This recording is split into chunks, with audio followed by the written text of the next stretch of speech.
D'Artagnan. D'Artagnan. Un beau souvenir de lecture de jeunesse. Un pour tous, tous pour un. Tout le monde s'en souvient. Athos, Porthos, Aramis, Madame de Bonacieux et combien d'autres personnages d'Alexandre Dumas. Ah, s'il avait existé. Ce serait un peu nous, un peu nous-mêmes. Grands et petits se sont projetés dans ces aventures, dans ce roman. Et si c'était autre chose qu'un roman? Si c'était un peu ou beaucoup la réalité? S'il avait vraiment existé? Un premier élément. Charles de Batz de Castelmaure, pourquoi est-il en plus comte d'Artagnan? Et si Alexandre Dumas s'était servi en fait de ce nom? Pour en savoir plus, approfondissons cette période avec Adeline Guillemot, qui est à Sainte-Croix-en-Bresse.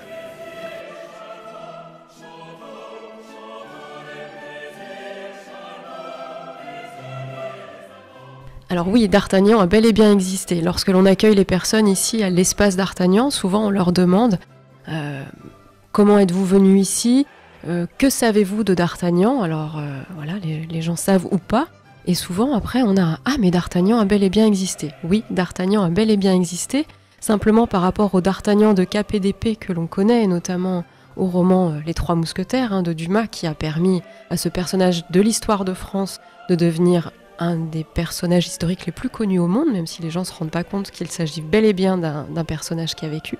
Voilà, le D'Artagnan, je dirais, de Dumas, il le situe sous l'époque de Louis XIII, il le fait combattre aux côtés d'Athos, Porthos, Aramis, contre les gardes du Richelieu. Par rapport à la vraie histoire et à Charles de Batz de Castelmaure, on est un petit peu plus tardivement dans l'histoire. Certes, il a connu un petit peu Louis XIII, mais c'est surtout Louis XIV auprès de qui il va servir.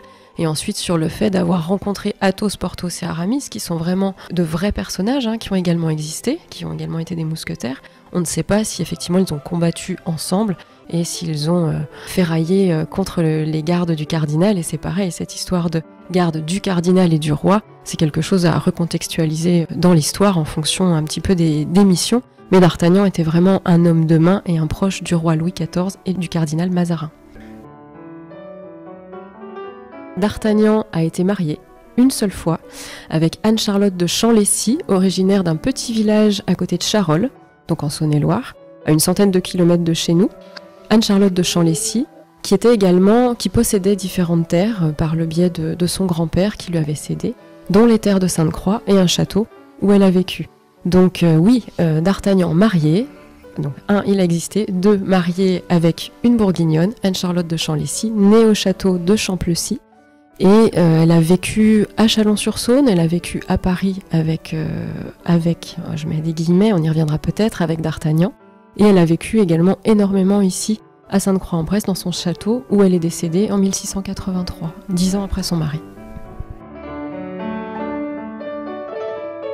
Différentes sources se posent la question de savoir si D'Artagnan est bel et bien venu ici en Bourgogne. Oui.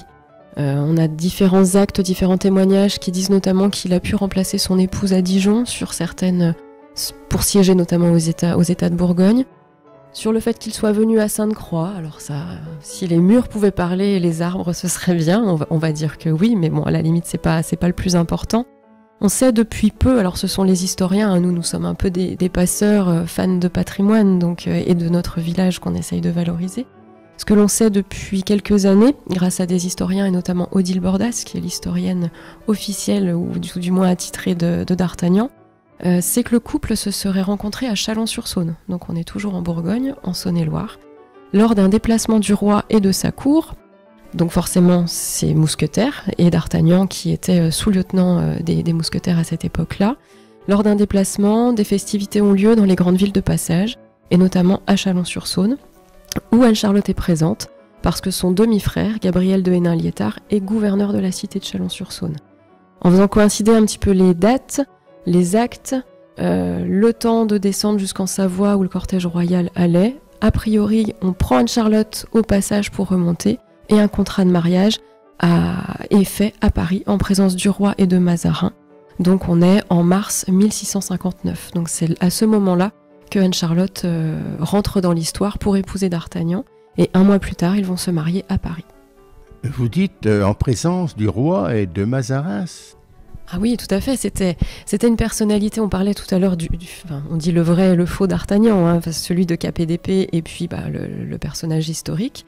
Nous pensons à l'association d'Artagnan que ce qu'ils avaient en commun, c'était vraiment d'avoir été deux hommes, enfin le vrai d'Artagnan et du coup Anne-Charlotte aussi, on commence à se rendre compte de ça, était vraiment quelqu'un d'assez exceptionnel. C'était quelqu'un qui était vraiment dévoué pour le roi, pour le royaume. Pendant la Fronde, il avait caché le petit Louis XIV, il l'avait protégé. Donc voilà, c'était vraiment un homme de confiance du roi. Et d'ailleurs, lorsque d'Artagnan est décédé au siège de Maastricht, le roi, on a un écrit, il écrit à son épouse, à la reine, en disant « J'ai perdu d'Artagnan en qui j'avais toute confiance ». Anne-Charlotte, on sait qu'elle est née en 1624 au château de Champlessis, château qui existe encore, que vous pouvez encore voir quand vous vous baladez dans cette très jolie commune du Charolais. Elle a perdu son papa très jeune, elle n'avait pas de frère, pas de sœur, donc c'est elle qui a hérité d'une bonne partie des biens de la famille dans le Charolais et ici à Sainte-Croix-en-Bresse, puisque c'est son grand-père qui avait acheté cette baronnie qu'elle appréciait beaucoup puisqu'elle va y passer beaucoup de temps.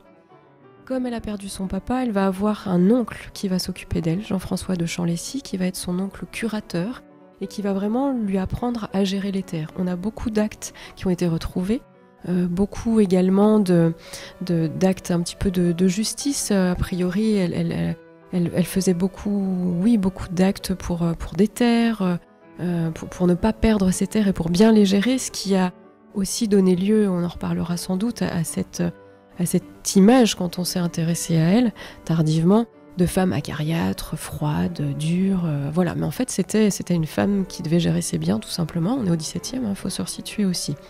Donc, elle grandit comme ça, en ayant cette éducation-là, terrienne.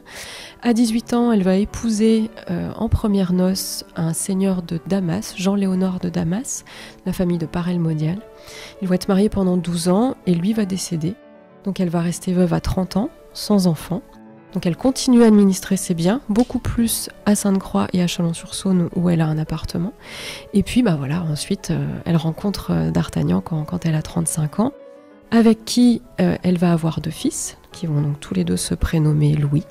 Et surtout ce qui a fait beaucoup couler d'encre, et beaucoup parler, beaucoup écrire aussi, sur cette histoire d'Anne-Charlotte et de d'Artagnan, c'est qu'en 1665, 6 ans après le mariage, elle va rompre le contrat de mariage. Elle va retourner voir le notaire à Paris et elle dit je renonce à la communauté de biens. Alors c'est pas un divorce, ça n'existait pas à l'époque. D'ailleurs on voit dans les documents après, elle est toujours attestée comme dame de haut et puissant Charles de Basse de Castelmore, comte d'Artagnan. Elle rompt ce contrat de mariage. Donc là aussi les historiens qui se sont intéressés à elle se sont dit mais qu'est-ce qui s'est passé ? On a fait dire à d'Artagnan, notamment dans les mémoires apocryphes, qui ont beaucoup circulé après coup, qu'il était volage, que ça lui allait bien, qu'il l'avait fait mettre au couvent et tout. Ce n'est absolument pas ça du tout. Et en fait, c'est Odile Bordas, dont on a parlé tout à l'heure, qui a retrouvé les mémoires d'un mousquetaire bourguignon, Pierre Carré d'Aligny, qui a écrit ses mémoires personnelles et qui a été un compagnon de d'Artagnan. C'est le seul qui a écrit sur d'Artagnan de son vivant en l'ayant côtoyé. Et dans ses mémoires, il y a tout un chapitre où il parle de l'imposture de Monsieur de D'Artagnan, où il démonte un petit peu, il détricote ce qui a pu être écrit après, et notamment autour d'Anne-Charlotte, qu'il a connue lui aussi. Et c'est lui qui explique, c'est qu'en fait, Anne-Charlotte était tellement éprise de D'Artagnan qu'elle le suivait partout. Et comme c'était un homme près du roi, près du cardinal, il était parfois convié à faire des missions un petit peu secrètes, un petit peu délicates aussi, et a priori, à un moment, cela a dû gêner D'Artagnan, qui est allé voir le roi, en lui disant « Est-ce que vous ne pourriez pas faire quelque chose pour qu'Anne-Charlotte me suive un petit peu moins ?» Et donc le roi a fait une lettre de cachet qu'il a envoyée à Anne-Charlotte en lui demandant de rester sur ses terres un petit moment. Alors est-ce qu'elle a appris que ça venait de D'Artagnan ou pas ? Toujours est-il qu'elle l'a pas très bien pris, ce qui peut se concevoir quand même. Du coup elle a rompu le contrat de mariage, elle a repris ses 2 fils sous le bras, elle est revenue ici à Sainte-Croix où elle va rester jusqu'à la fin de ses jours. Donc là aussi on a dit qu'avec D'Artagnan ils ne se sont pas revus, ce qui est faux. Pierre Carré d'Aligny cite des endroits où ils se sont revus, notamment à Sœurs, voilà. Donc voilà, le couple va continuer un petit peu à se voir, et souvent on nous pose la question de savoir si c'était un mariage de raison ou d'amour.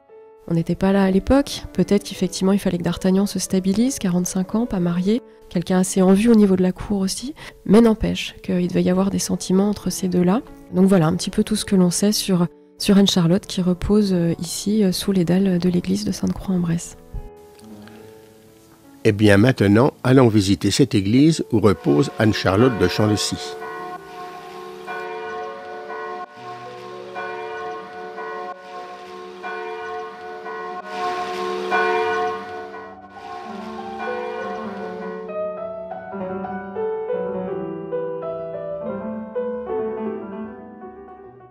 Dans cette église se trouve effectivement Anne-Charlotte de Champ-le-Six, épouse du célèbre mousquetaire Charles de Batz de Castelmore d'Artagnan. Elle est décédée à Sainte-Croix le 31 décembre 1683 et inhumée le lendemain dans la chapelle dépendante du château.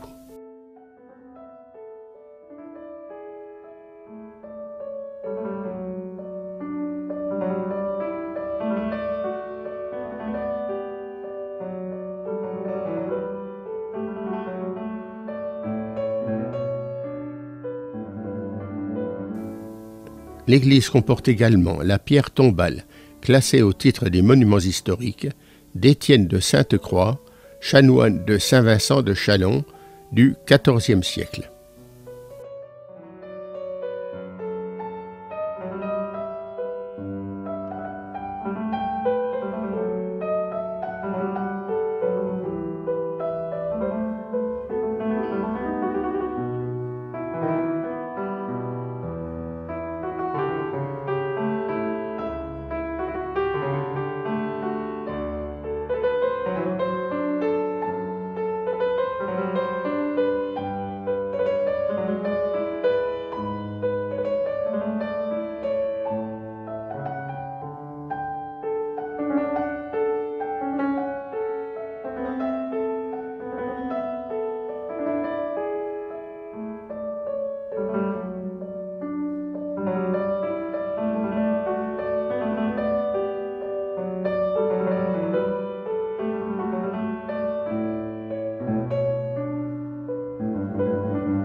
D'Artagnan est très prolixe. Il a permis à Alexandre Dumas de faire un roman, décliné à des milliers d'exemplaires dans tous les pays du monde. Le théâtre, le cinéma, la publicité se sont emparés de ce personnage. On trouve même des enseignes de commerce à son nom. Il existe en Europe une route d'Artagnan. Et ici, à Sainte-Croix-en-Bresse, une association. L'idée, c'était vraiment de mettre en valeur ce pan de l'histoire de notre commune. Donc avec beaucoup d'actions liées à l'esprit mousquetaire, des banquets, création d'une 3e compagnie, des casaques, et la mise en place de cet espace d'Artagnan, pour montrer des documents d'archives, des copies, pour expliquer, oui, c'est pas n'importe quoi, vous arrivez ici, village de Madame d'Artagnan, vous avez l'auberge des mousquetaires, voilà, tout ça est historiquement connu et reconnu. Donc en fait, cette association était là pour promouvoir un petit peu ce pan de l'histoire de France. Donc nous, depuis 1995, nous essayons de valoriser cette histoire en ouvrant à la visite toute l'année cet espace, l'espace d'Artagnan, en faisant visiter l'église où repose Anne-Charlotte avec un de ses fils et sa belle-fille. Et puis nous organisons tout au long de l'année différentes animations, différentes événements autour du patrimoine au sens large, des randonnées découvertes. Nous participons aux journées du patrimoine de Pays et des Moulins que vous connaissez bien. Et puis cette année, c'est un petit peu particulier puisque nous célébrons les 400 ans de la naissance d'Anne-Charlotte. L'espace d'Artagnan constitue en fait un espace muséographique remarquablement consacré à Anne-Charlotte de Champ-le-Six et bien évidemment à Charles de Batz de Castelmore, comte de d'Artagnan. D'Artagnan a été une large source d'inspiration. C'est ainsi que s'est créée la route européenne d'Artagnan, route équestre allant de Maastricht à Lupiac et passant par Sainte-Croix. L'idée, elle est née quand je faisais une sortie équestre dans les Ardennes avec mes collègues de l'association des Gascons de Belgique. On était à côté de Maastricht et il y a un collègue qui me dit si on avait un type comme d'Artagnan chez nous en Bretagne, ben, ce serait magnifique, on l'exploiterait beaucoup mieux que ce que vous en faites vous au niveau européen.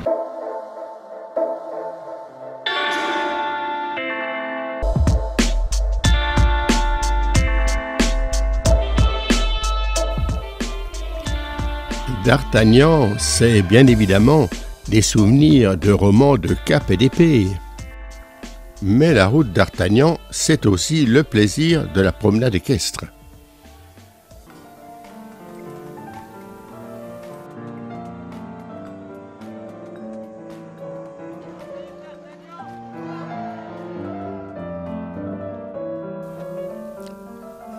La route d'Artagnan se conjugue également avec le plaisir de l'art équestre.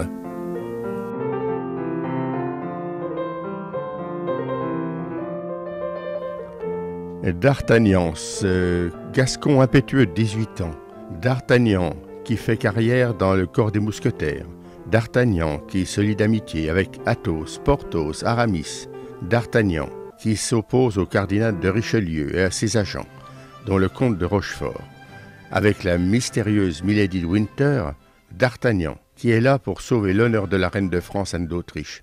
Tout cela fait partie du roman d'Alexandre Dumas. Merci de nous avoir fait découvrir un autre d'Artagnan, le vrai, ainsi que sa femme, Anne-Charlotte de Champlessis.